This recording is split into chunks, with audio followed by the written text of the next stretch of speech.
Good morning, everybody. It's Jeff again. Um, just saw something on YouTube yesterday or the day before. There was a female Democrat. I don't remember her name, but she said we need a national divorce in the United States. Well, a couple things came to my mind about that. We tried that 160 years ago. It didn't work out too well. A lot of people dead. Today, it would probably be a lot worse.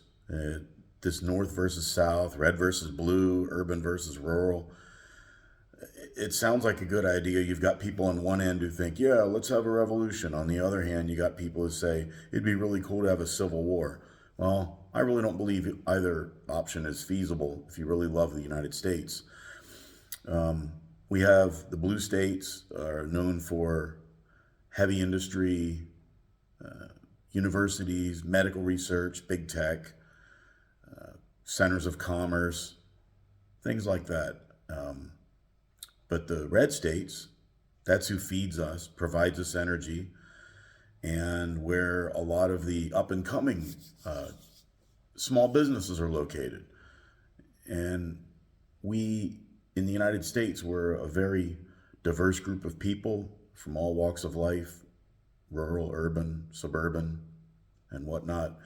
And you have red states and you have blue states, but in a red state, you could have a very, very blue area. And in a blue state, you could have a very, very red area. It even could go as far as counties versus counties or neighborhoods versus neighborhoods. But we have something available to us that nobody ever talks about. It's called the 10th Amendment to the United States Constitution.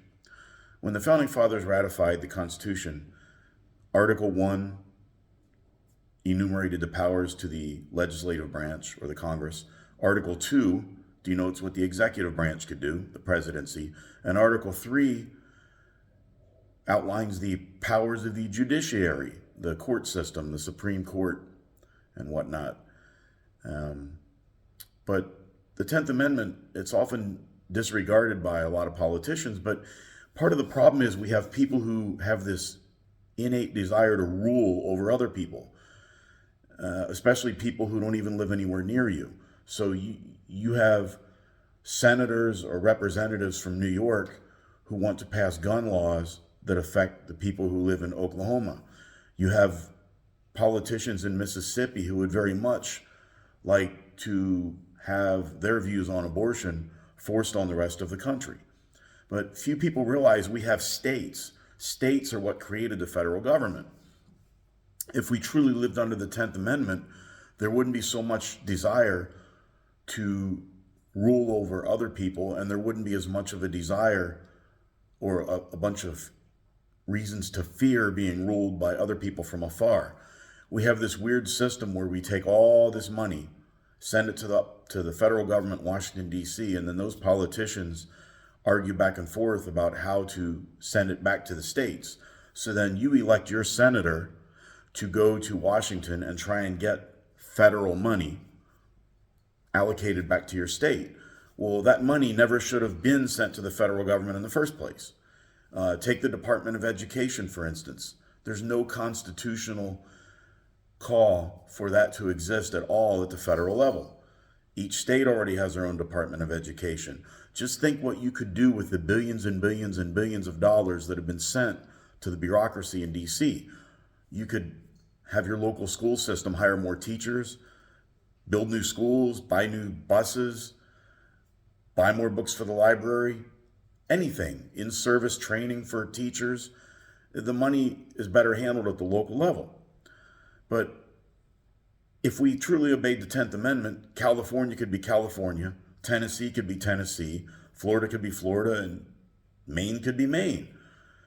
And the states should only come together for reasons to regulate interstate commerce, repel foreign invasion, fund the military, have a federal court system, and a few different things like that.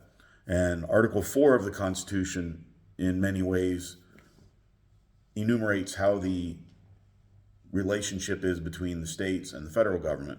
But nevertheless, just something to think about. You know, if we stop trying to send people to Washington to rule over the whole country, and only do the things that the federal government is supposed to do instead of doing all these other things that they're not supposed to do, we'd all be safer, we'd be more prosperous, and we would be more free.